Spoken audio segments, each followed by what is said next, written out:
Perkenalkan, saya Kenurita Lestari, SPD SD, calon guru penggerak angkatan 7 Kabupaten Tegal dari SD Negeri Srengseng 2, Kecamatan Pagerbaran, Kabupaten Tegal.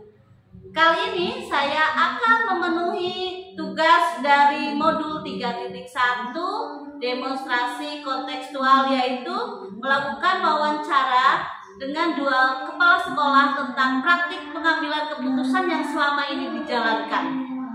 Saya akan mewawancarai Ibu Roitah SPD SD selaku kepala sekolah di SD Negeri Srengseng 2 dan Ibu Sutarti selaku kepala sekolah di SD Negeri Pagerbaran 4. Mari kita saksikan bersama.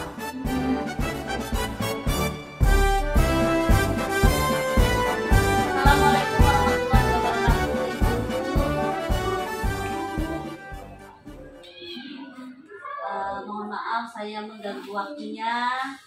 Kebetulan ini saya akan memenuhi tugas CGP di modul 3.1 demonstrasi kontekstual.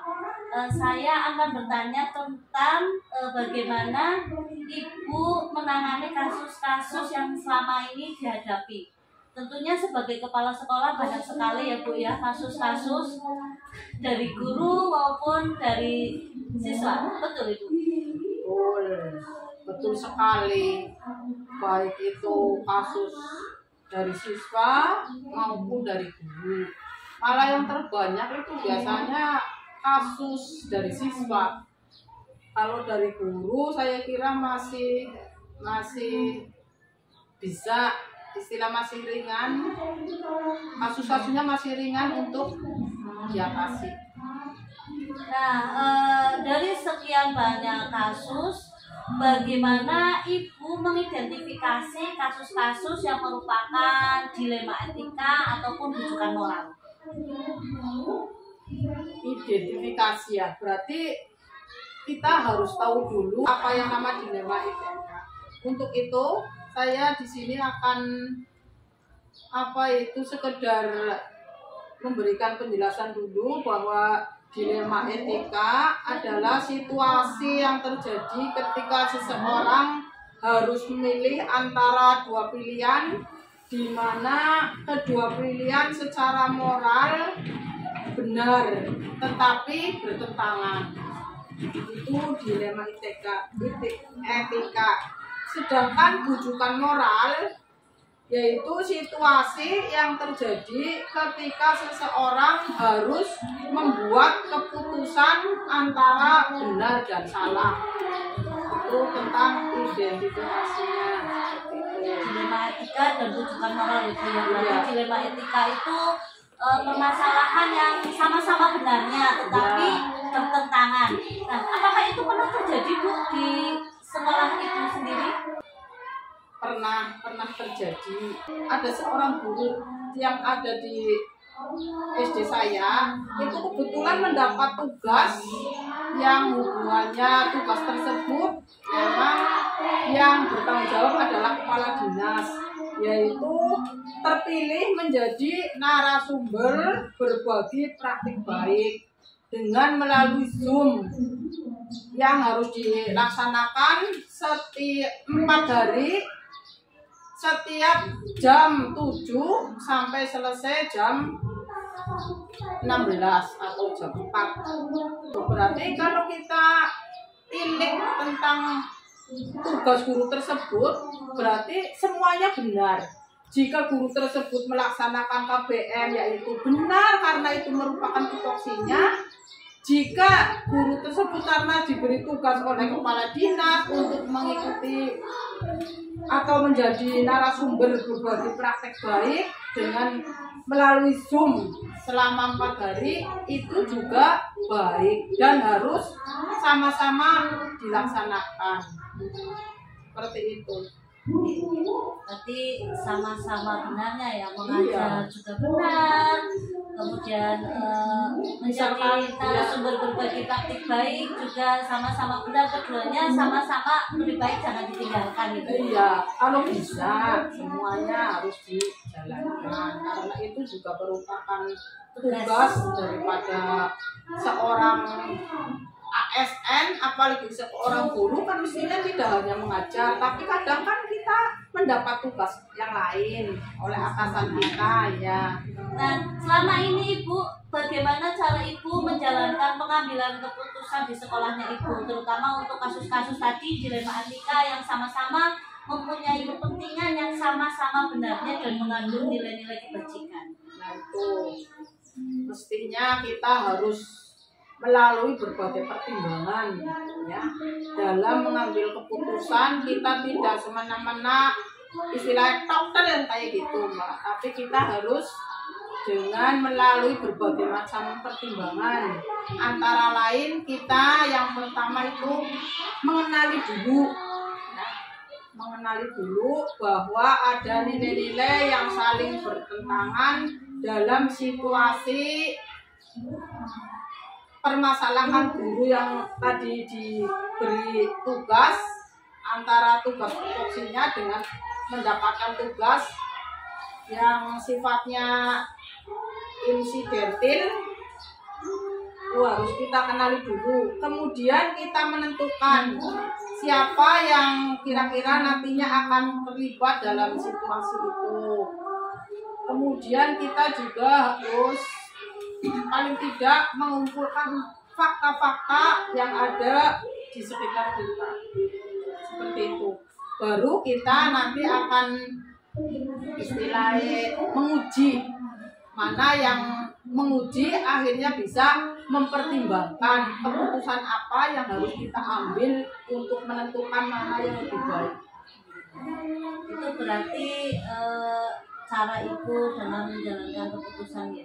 Untuk langkah-langkah detailnya Ibu seperti apa? Apakah Ibu harus melalui prosedur atau sudah langsung diputuskan oleh Ibu sendiri? Tergantung permasalahannya. Jika permasalahan itu sekiranya kita dianggap biasa-biasa saja sehingga kita dalam tempo yang dekat kita bisa mengambil keputusan, ya kita bisa langsung. Tapi seandainya masalah ini dianggap sekiranya kita membutuhkan pemikiran dari teman atau rekan sejawat, ya mestinya kita melalui musyawarah. Misalnya dengan mengadakan dewan guru, kita musyawarahkan dengan teman-teman sejawat. Kita melalui musyawarah jika memang itu perlu ya? Iya, jika diperlukan. Kemudian hal-hal apa saja yang selama ini Ibu anggap efektif dalam pengambilan keputusan pada kasus-kasus dilema etika tersebut? Yang jelas kita itu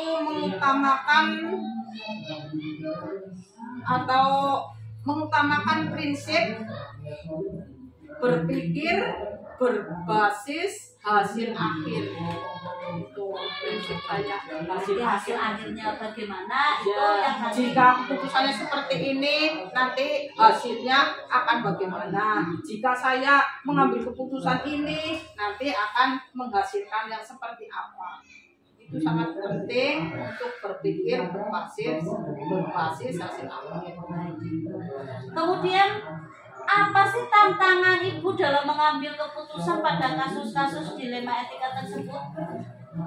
Ya, tantangannya itu tadi, makanya saya mengutamakan berpikir untuk hasil akhirnya nanti bagaimana. Itu kan berarti merupakan tantangan saya dalam berpikir untuk mengambil sebuah keputusan. Ya, tantangannya itu. Kemudian apakah Ibu itu punya jadwal tertentu dalam menyelesaikan kasus-kasus tersebut, ataukah Ibu langsung menyelesaikannya di tempat, atau prosedur-prosedur yang tadi Ibu jalankan, atau bagaimana Ibu? Nah, itu tergantung permasalahan yang dimunculkan. Jika permasalahan itu dianggap kita ringan dan bisa diputuskan saat itu, kita putuskan saja atau selesaikan kasus dilema ITK tersebut saat itu juga. Jika dirasa perlu pemikiran yang lain, kita tidak bisa memutuskan di saat itu, tapi kita butuh waktu. Nah, manakala kita sambil berpikir atau sambil merenung, sambil bermusyawarah, kita menentukannya di lain waktu, bisa pada hari berikutnya, atau misalkan kebetulan saat itu gurunya melapor pagi hari, kita masih bisa berpikir nanti siang harinya kita bisa mengambil keputusan. Jadi tidak bisa memastikan apakah itu keputusan bisa diselesaikan saat itu atau diambil keputusan saat itu, apa nanti di lain waktu, itu tidak bisa ditentukan seperti itu. Tergantung kita lihat permasalahan yang ada. Berarti tergantung kompleksitas permasalahan yang dihadapi. Iya, iya. Apakah mau langsung diputuskan ataukah melalui musyawarah. Iya. Mestinya kalau kompleksitasnya terlalu tinggi, kita perlu musyawarah dengan teman sejawat. Baik Ibu, dari penyelesaian atau pengambilan keputusan Ibu tersebut, apakah ada seseorang atau faktor-faktor yang selama ini membantu Ibu dalam mengambil keputusan dalam kasus-kasus utamanya dilema etika?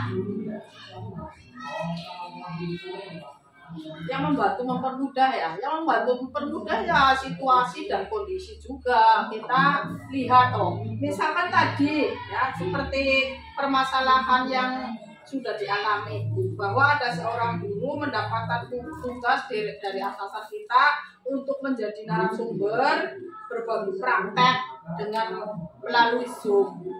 Nah, kita lihat situasi SD kita saat itu. Seandainya ada guru yang kebetulan saat itu tidak sedang menjalankan tugas KBM, misalkan pelajarannya sedang diampu oleh guru olahraga atau guru pendidikan agama, kita nanti bisa meminta bantuan guru tersebut untuk mengampu di kelas guru yang mendapat tugas untuk mengikuti Zoom tersebut. Seperti itu. Yang membantu juga berarti situasi atau lingkungan sekitar kita, termasuk rekan-rekan sejawat itu yang bisa sejawat iya, yang istilahnya bisa mempermudah dan membantu dalam mengambil keputusan. Kita lihat situasinya yang jelas, melihat situasi dan kondisi keadaan yang ada di SD itu. Mestinya kalau saat itu banyak guru yang izin, misalkan yang namanya manusia kan punya permasalahan, misalnya ada yang izin karena sakit atau yang kebetulan berhalangan hadir karena keluarganya ada masalah apa. Nah, kita kan lihat situasinya. Kalau situasinya memang lagi di SD saja, gurunya sudah tidak memungkinkan untuk seandainya dimintai bantuan untuk masuk ke kelas tersebut, ya mestinya kita harus berpikir ulang, kan seperti itu. Baik Ibu, pertanyaannya sudah dijawab semua. Saya jadi banyak belajar dari Ibu ini. Nah, dari semua hal yang telah Ibu sampaikan tadi, pembelajaran apa yang bisa Ibu petik dari pengalaman-pengalaman Ibu dalam mengambil keputusan, terutamanya keputusan yang terkait dilema etika? Ini biasanya hubungannya dengan apa ya? Termasuk juga masalah kebijakan ya. Iya, masalah kebijakan seseorang. Biasanya kalau orang tersebut kok punya apa ya, sifat yang keras atau otoriter atau apa, nah itu yang mestinya keputusannya berbeda dengan orang yang bijak, yang lebih bijak lagi itu nanti akan menghasilkan keputusan yang berbeda. Berarti ini ada hubungannya dengan apa ya? Termasuknya ya kalau kebijakan berarti kan hubungannya dengan perasaan pribadi ya. Termasuk pribadi kepala sekolah juga turut menentukan. Berarti iya sifat individunya itu turut menentukan.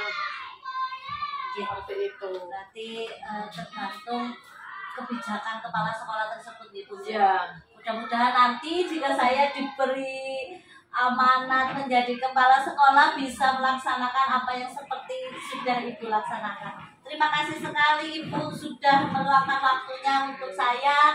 Saya alhamdulillah dapat belajar dengan baik. Mudah-mudahan itu juga bermanfaat bagi saya di kemudian hari nanti. Sama-sama. Iya, terima kasih Bu. Iya, sama-sama. Saya akhiri ya Bu ya. Iya. Assalamualaikum warahmatullahi wabarakatuh. Waalaikumsalam warahmatullahi wabarakatuh.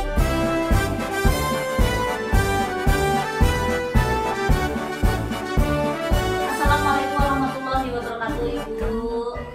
Waalaikumsalam warahmatullahi wabarakatuh. Gimana Ibu hari ini sehat? Alhamdulillah sehat Alhamdulillah. Terima kasih sudah meluangkan waktunya Bu ya. Hari ini saya ingin menyampaikan beberapa pertanyaan tentang bagaimana sih Ibu menghadapi persoalan-persoalan selama menjadi pemimpin, selama menjadi kepala sekolah. Meskipun Ibu sudah berapa tahun ya jadi kepala sekolah? Mau menginjak 2 tahun. 2 tahun, tapi sudah banyak ya Bu ya permasalahan-permasalahannya. Nah, dari permasalahan-permasalahan yang terjadi, bagaimana cara Ibu mengidentifikasi permasalahan tersebut? Apakah itu masuk ke dilema etika ataupun rujukan moral? Untuk saya mengidentifikasi masalah dilema etika itu kalau masalah benar PS benar. Oh, berarti sama-sama benar ya? Sama-sama benar. Keduanya punya nilai-nilai kebajikan gitu ya Bu ya. Kalau rujukan moral? Kalau rujukan moral itu kan berarti kita harus mempunyai keputusan mana yang benar dan mana yang salah. Oke Ibu, baik. Nah, selama 2 tahun menjadi kepala sekolah, apakah sudah terjadi dilema etika di sekolahan Ibu? Dilema etika yang selama ini saya temui memang ada selama saya jadi pemimpin ya di sekolah saya. Nah itu terutama kan pada guru yang punya tugas yang sama-sama pentingnya lah. Sama pentingnya kalau misalnya ditinggalkan itu nanti keteteran laporannya. Kalau misalnya dijalankan anak yang merasa terkorbankan. Berarti antara tupoksi guru dengan tugas tambahan sebagai ASN-nya ya Bu ya. Lah dalam menemui kasus tersebut, bagaimana cara Ibu dalam mengambil keputusan? Dalam mengambil keputusan saya mengadakan pendekatan melalui komunikasi. Mungkin dengan komunikasi kita akan menemukan titik permasalahan yang nantinya akan bisa diatasi. Selain pendekatan yang Ibu lakukan, apakah ada langkah-langkah atau prosedur yang Ibu lakukan juga? Langkah-langkah yang saya ambil itu tadi kan dengan cara pendekatan. Ya. Nah, dengan cara pendekatan saya bisa mengidentifikasi permasalahan tersebut. Ya. Nah, saya menentukan siapa yang akan saya libatkan. Ya. Nah, kemudian untuk hasil akhirnya saya ambil yang terbaik yang tidak merugikan siapapun. Nah, ya kan. Berarti berpikir berbasis hasil akhir ya Bu ya. Dari mulai tadi pendekatan, kemudian Ibu mulai mengidentifikasi, kemudian menentukan siapa-siapa saja nanti yang akan terlibat, dan kemudian hasil akhirnya itu tidak banyak merugikan semuanya. Hasil akhirnya hasil yang terbaik buat Nah, kita semua. dari langkah-langkah tersebut, hal-hal apa saja yang selama ini Anda anggap efektif dalam pengambilan keputusan pada kasus dilema etika? Hal-hal yang paling efektif itu ya pendekatan. Pendekatan, iya ya. Memahami satu sama lain ya Bu ya. Oh, iya. Agar kita bisa mengenal karakter dari Hal-hal apa saja yang merupakan tantangan Ibu dalam mengambil keputusan dilema etika tersebut? tantangannya adalah saya harus bisa mengambil keputusan yang bisa mengakomodir semua pihak, baik guru, sekolahan, dan yang paling utama adalah peserta didik. Ya. Oke Bu, itu ya tantangannya ya Bu ya. Harus bisa mengambil keputusan yang terbaik di antara yang paling baik kayak gitu ya Bu. Saat menghadapi permasalahan dilema etika tersebut, apakah Ibu itu punya jadwal tertentu atau menyelesaikannya secara langsung Bu? Jadi tergantung permasalahan tersebut. Misalnya permasalahannya harus diselesaikan secara langsung, ya diselesaikan secara langsung. Tapi apabila permasalahannya itu rumit dan tidak bisa diselesaikan secara langsung, ya nanti akan dimusyawarahkan dengan Dewan Guru. Oh, berarti tetap melihat permasalahannya dulu ya Bu ya. Kalau misal terkesan rumit ya berarti harus dimusyawarahkan dengan warga sekolah gitu ya Bu ya. Adakah seseorang atau faktor-faktor yang selama ini mempermudah atau membantu Anda dalam mengambil keputusan dalam kasus-kasus dilema etika tersebut? Ada, yaitu teman sejawat. Kalau misalnya saya kok tidak bisa memutuskan atau menyelesaikan masalah tersebut, saya minta bantuan pada teman sejawat. Oh iya, berarti teman sejawat juga penting ya Bu ya. Tetap memperhatikan usulan-usulan juga dari mereka. Baik Ibu, dari semua hal yang tadi telah disampaikan, pengalaman-pengalamannya Ibu, adakah pembelajaran yang bisa Ibu petik dari pengalaman tersebut? Ada. Nah, apa itu? Ya, pembelajarannya adalah kita harus selalu mengadakan pendekatan, musyawarah dan sebagainya. Itu jalan keluarnya. Pendekatan itu penting ya Bu ya. Jadi kita saat memutuskan suatu permasalahan jangan lihat dari satu sisi, tapi melihat dari dua sisi. Dua sisi tersebut bisa diketahui jika adanya pendekatan. Baik Ibu, terima kasih sekali wawancara ini. Pertanyaannya sudah selesai, 8 poin sudah saya sampaikan semuanya ke Ibu. Saya sangat berterima kasih sekali Ibu. Ya, sama-sama. Semoga Ibu Niken nanti sukses dalam menjalankan tugas sebagai guru penggerak. Amin. Alhamdulillah. Dapat menggerakkan, bergerak dan menggerakkan. Tergerak, menggerakkan. Oke Bu, terima kasih. Saya akhiri ya Bu ya. Wabillahi taufiq wal hidayah. Assalamualaikum warahmatullahi wabarakatuh. Waalaikumsalam Tekad kuatkan hati, negeri ini memanggilmu kawan.